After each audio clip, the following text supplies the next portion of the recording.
ಆತ್ಮೀಯರೇ ನಮಸ್ತೆ. ಸ್ಪರ್ಧಾಕಾಶ ಅಕಾಡೆಮಿಗೆ ತಮ್ಮೆಲ್ಲರಿಗೂ ಸ್ವಾಗತ. ಭಾಳಷ್ಟು ನಿರೀಕ್ಷೆಯಲ್ಲಿದ್ದಿರಿ. ಶಿಕ್ಷಕರ ನೇಮಕಾತಿ ಯಾವಾಗ ಆಗುತ್ತೆ, ಯಾವ್ಯಾವ ಬದಲಾವಣೆಗಳಾಗ್ಬೋದು, ಪರೀಕ್ಷಾ ಪ್ಯಾಟ್ರನ್ ಯಾವ ರೀತಿ ಇರ್ಬೋದು ಅಂತೇಳಿ. ಸ್ನೇಹಿತರೆ, ಇವತ್ತು ನಾವು ಇಲಾಖೆಗೆ ಬಂದಿದ್ದೀವಿ. ಸಾಕಷ್ಟು ಬದಲಾವಣೆಗಳನ್ನ ನಾವು ಎಲ್ಲ ಏನಪ್ಪ ಅಂತ ನೋಡ್ತಾ ಇದ್ದೀವಿ ಇವತ್ತು. ಹಾಗಾಗಿ ಮತ್ತು C&R ರೂಲ್ಸ್ ಪ್ರಕಾರ C&R ಆಮೇಲೆ ನೋಟಿಫಿಕೇಷನ್ ಯಾವಾಗುತ್ತೆ ಎಲ್ಲವುಗಳನ್ನ ಮಾಹಿತಿಯನ್ನು ಕೊಡ್ತೀನಿ.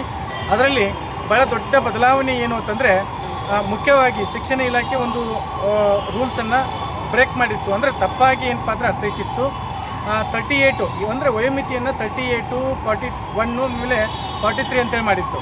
ಯಾವುದೋ ಒಂದು ಹಿಂದಿಂದನ್ನು ತೆಗೆದು ಅದನ್ನು ಏನಪ್ಪ ಅಂದರೆ ಮೆನ್ಷನ್ ಮಾಡಿತ್ತು. ಇಲ್ಲಿ ಸಾಕಷ್ಟು ಎವಿಡೆನ್ಸ್ಗಳನ್ನ ಕೊಟ್ಟು ಸರ್ಕಾರ 5 ವರ್ಷ ವಯೋಮಿತಿಯನ್ನು ಸಡಿಲಿಕೆ ಮಾಡಿದೆಯಲ್ಲ, ಅವೆಲ್ಲ ಡಾಕ್ಯುಮೆಂಟ್ಗಳನ್ನ ಕೊಟ್ಟು ಗ್ರಹಿಸಿರ್ತಕ್ಕಂಥದ್ದು ಏನು ನೋಟಿಫಿಕೇಷನ್ ಆಗಿದೆ ಅದನ್ನು ಏನಪ್ಪ ಅಂದರೆ ನಾವು ಏನು ಮಾಡಿದ್ದೀವಿ, ಅಟ್ಯಾಚ್ಮೆಂಟ್ ಮಾಡಿ ಕೊಟ್ಟಿದ್ದೀವಿ. ಮತ್ತು ಅಧಿಕಾರಿಗಳ ಜೊತೆ ಸಾಕಷ್ಟು ಚರ್ಚೆ ಮಾಡಿ ಅವರನ್ನು ಮನವೊಲಿಸೋದ್ರ ಮೂಲಕ, ಆಮೇಲೆ ಈಗ ಕಮಿಷನರ್ ಸರು ಮತ್ತು ಸೆಕ್ರೆಟರಿ ಮೇಡಮ್ ಇವ್ರಿಗೆ ಏನಪ್ಪ ಅಂದರೆ ಈ ವಯೋಮಿತಿಗೆ ಅವರು ಏಜಿಗೆ ಒಪ್ತೋದಕ್ಕಿಲ್ಲ, ಅವ್ರಿಗೆ ಪೂರಕವಾಗಿರ್ತಕ್ಕಂಥ ದಾಖಲಾತಿಗಳನ್ನ ಕೊಟ್ಟು ಈಗ ದೊಡ್ಡ ಬದಲಾವಣೆ ಏನು ಅಂತಂದರೆ, ಸಾಮಾನ್ಯ ವರ್ಗಕ್ಕನ 45 ಏಜ, ಆಮೇಲೆ ಪ್ರವರ್ಗಗಳು ಏನಿದಾವಲ್ಲ third A, third B, category 1, 2 ಅಂತೇಳಿ ಏನಿದಾವಲ್ಲ ಅವುಗಳಿಗೆ 48, ಆಮೇಲೆ SC STಗೆ 50 ಅಂಥೇಳಿ ಅಧಿಕೃತವಾಗಿ ಇಂದು ನಿಮಗೆ ಆದೇಶ ಸಿಗುತ್ತೆ ಸ್ನೇಹಿತರೆ.